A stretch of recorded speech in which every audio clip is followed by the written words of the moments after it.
ایک یہ کویسچن کیا تھا کہ سسر نے ان کے کوئی دوسری شادی کی، اس عورت کی پہلے شوہر سے ایک بیٹی تھی جو ساتھ آ گئی، اس نے سسر صاحب کی خدمت کی تو انہوں نے ایک پلاٹ میں اسے ایک کمرہ دے دیا جس میں بچی رہ رہی ہے۔ اب سسر صاحب کا انتقال ہوا تو اس پلاٹ کو یہ بیچنا چاہتے ہیں، تو اس لڑکی کا اس میں کوئی حصہ ہوگا یا نہیں ہوگا؟ تو دیکھیں شرعاً کوئی حصہ نہیں ہے۔ ہاں اگر سسر صاحب وصیت کر کے گئے ہیں کہ اسے کچھ دے دینا تو 1/3 میں وصیت جاری ہوگی یعنی تہائی مال اس بچی کو ملے گا۔ اگر کہا کہ اس کو بھی مال دینا تو تہائی مال میں سے اس کی وصیت پوری کی جائے گی۔ لیکن اگر کوئی وصیت نہیں کر کے گئے تھے اور وہ جو مکان بچی کو دیا تھا، کمرہ دیا تھا، وہ اس کی مالکہ بھی نہیں بنایا تھا۔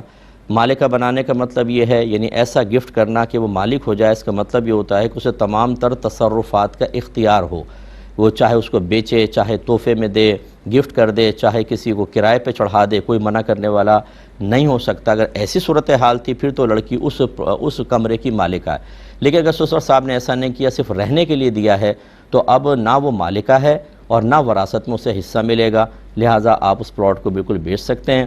لیکن چونکہ اس نے سسر صاحب کی خدمت کی تھی تو بیسٹ یہ ہے کہ تھوڑا بہت اسے بھی ایسا پیسہ دیا جائے کہ وہ بیچاری کہیں کرائے وغیرہ پہ آسانی سے اپنی زندگی گزار لے۔ یعنی انسانیت کے ناطے اخلاق کا مظاہرہ کرتے ہوئے اگر آپ اخلاقی اعتبار سے کچھ دینا چاہیں تو بہت اچھا ہے، لیکن شرعی اعتبار سے وہ وارثہ نہیں ہے۔